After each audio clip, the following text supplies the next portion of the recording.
নমস্কার বন্ধুরা, অদিতিস ডেলি ব্লগে আপনাদের সবাইকে জানাই সুস্বাগতম। আজকে আমি বানাবো আলুর চপ। আমি নিয়েছি 3টে আলু, খোসা সমেত সিদ্ধ করে নিয়েছি প্রেসার কুকারে। নিয়েছি আদা আর রসুনের পেস্ট। এখানে একটু নারকোল আমি গ্রেট করে নিয়েছি।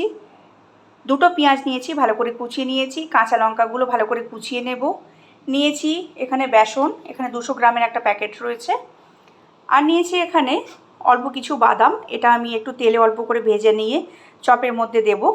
আর এটা রয়েছে কিছু ড্রাই রোস্ট করার জন্য মশলা। এখানে দেখুন রয়েছে ধনে, গোটা ধনে রয়েছে, তেজপাতা, জিরে রয়েছে, আর গোলমরিচ রয়েছে, গোটা গোলমরিচ, আর কয়েক টুকরো রয়েছে আপনার গরম মশলা, গোটা গরম মশলা।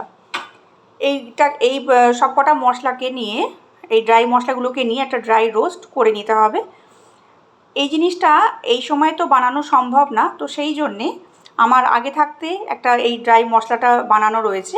এটাকে আমি এই চপের মধ্যে দিয়ে ব্যবহার করব। কড়াইটা বসিয়ে দিলাম। সবার আগে আমি বাদামটাকে একটু ভেজে নেব তেলের মধ্যে দিয়ে। সর্ষের তেল নিয়ে নিচ্ছি।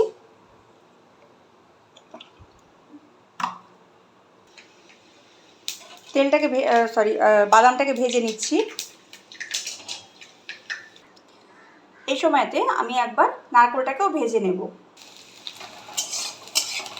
নারকেলটা সুন্দর করে ভাজা হয়ে গেলে একটা কাঁচা গন্ধটা বেরিয়ে যাবে, আর টেস্টটা আর একটু ভালো হবে। যেহেতু বাড়িতেই বানাচ্ছি, ওই জন্য একটু বেশি এই ধরুন নারকেল দিলাম বা কাঁচা বাদাম দিলাম। এইগুলো তো সচরাচর সেইভাবে দোকানে দেওয়া হয় না।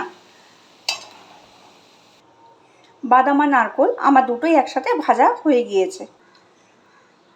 একই কড়াইতে সামান্য আরও একটুখানি তেল আমি এর মধ্যে দিয়ে দিলাম।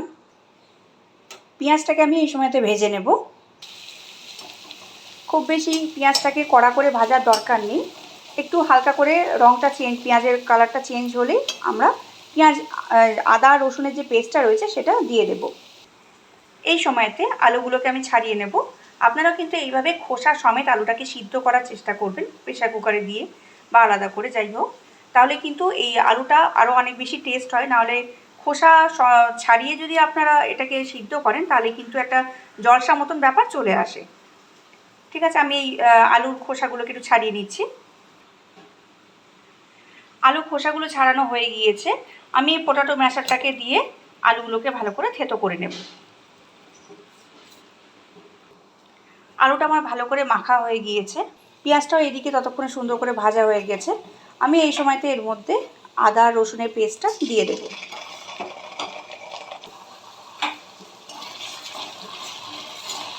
বেশ সুন্দর করে এটা কষিয়ে নিতে হবে। রেগুলার মশলাগুলো পড়বে, যেরকম ধরুন নুন, হলুদ, লঙ্কা গুঁড়ো, কাশ্মীরি লঙ্কা গুঁড়ো, এগুলো সব দিয়ে দেব। লবণ দিয়ে দিচ্ছি, হলুদ দিয়ে দিলাম,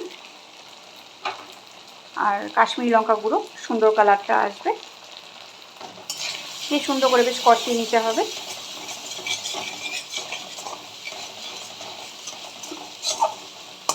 আমি এখানে খুব একটা জলের ব্যবহারটা করছি না। গ্যাসটাকে কমিয়ে রেখে ঠিক যেটুকুনটা ভাজা হবে আস্তে আস্তে তাতেই হয়ে যাবে। কেননা যেহেতু আমি এতে নুন দিয়েছি, আর সামান্য একটু চিনিও দেব। সামান্য একটু চিনি দিয়ে দিচ্ছি টেস্টটাকে ব্যালেন্স করার জন্যে। এতে কিন্তু তাহলে আলাদা করে জল দিতে লাগবে না। আমি গ্যাসটাকে সিমে রেখে এই মশলাটাকে কুক করে নেব।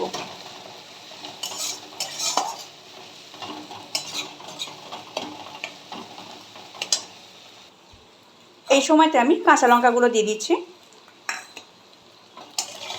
মশলার সাথে এটা কষানো হয়ে যাবে।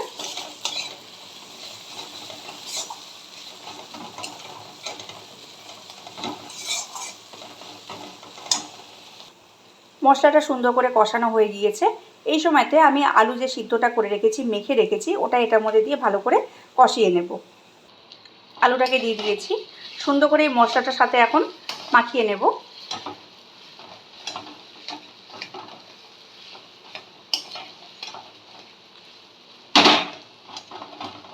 এই সময় একটু ধৈর্য ধরে আস্তে আস্তে আলু মাখাটাকে ভালো করে রান্নাটা করে নিতে হবে।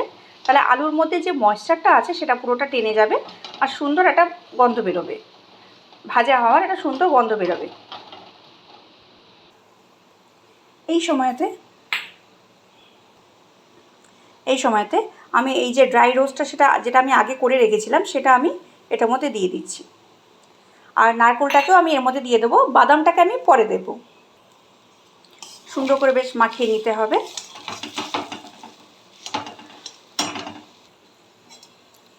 আমার আলু মাখাটা হয়ে গিয়েছে, দেখুন বেশ কড়াই থেকে সুন্দর করে ছাড়িয়ে আসছে। আমি একদম গ্যাস সিমে রেখে সুন্দর করে এটা করে নিয়েছি। গ্যাসটা বন্ধ করে দিলাম। এই সময়তে এটা একটু ঠান্ডা হোক, সেই সময়তে আমি একটুখানি বেসন গুলে নেব। আলু মাখার বাটির মধ্যেই আমি বেসনটা নিয়ে নিচ্ছি।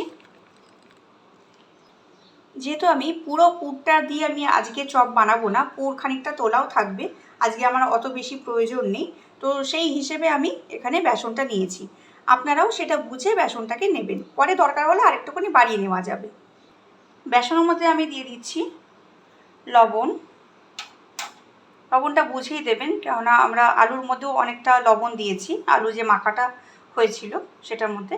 দিয়ে দিচ্ছি হলুদ কালারের জন্যে, আর দিয়ে দিচ্ছি কাশ্মীরি লঙ্কার গুঁড়ো, এতে কালারটা খুব সুন্দর আসবে। বেসন মাখার সময় ভালো করে দেখে নেবেন যে এতে যেন খুব বেশি ডেলা না থাকে।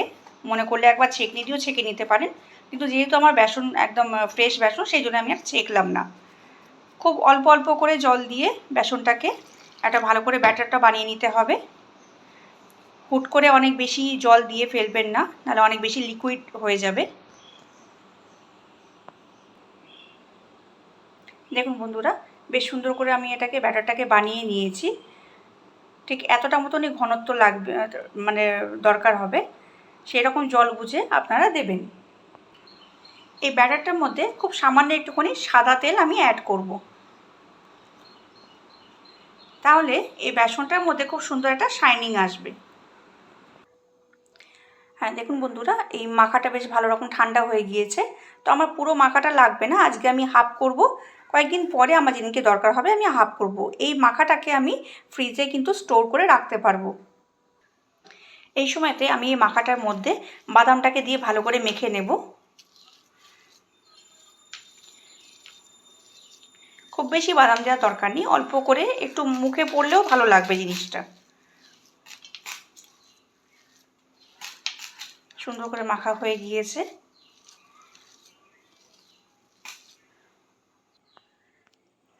আলুর এই লেচিগুলোকে কেটে আমি এই থালাতেই রাখবো, তাই এই ওপরটাতে অল্প একটুখানি আমি বেসন ডাস্ট করে নিচ্ছি, তাহলে এই যে লেচিগুলোকে তুলতে সুবিধে হবে আমার। আমি আপাতত এই 4টে মতন আপনাদেরকে ভেজে দেখাবো। দেখুন আমি মোটামুটি খুব ছোট রাখিনি, খুব বড় রাখিনি, একটা মাঝারি সাইজের আমি মাপটা লেচিটা আমি কেটে নিয়েছি। আপনারাও লেচিটাকে বুঝে কাটবেন। সর্ষের তেলেই করব, তেলটা গরম হয়ে গিয়েছে। আপনারা দেখতেই পেয়েছেন বন্ধুরা, আমি কিন্তু বেসনের মধ্যে কোনো খাবার সোডা জাতীয় কোনো কিছু দেইনি। এখন আমি এই একটা করে তেলের এই বেসনের মধ্যে ডিপ করে নিয়ে ভালো করে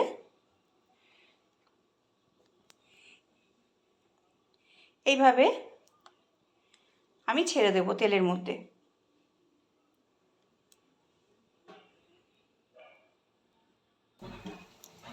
মোটামুটি আমি মিডিয়াম আছে এটা ভেজে নেব। বেশ লাল লাল করে ভাজলেই ভালো হয়, ভালো করে লাল লাল করে ভেজে নিতে হবে। দেখুন বন্ধুরা, আমার চপ কিন্তু রেডি হয়ে গিয়েছে। আমি দুটো পিঠই ভালো করে ভেজে নিয়েছি। এই সময়তে আমি নামিয়ে নেব। আরও দুটো ভেজে নিচ্ছি।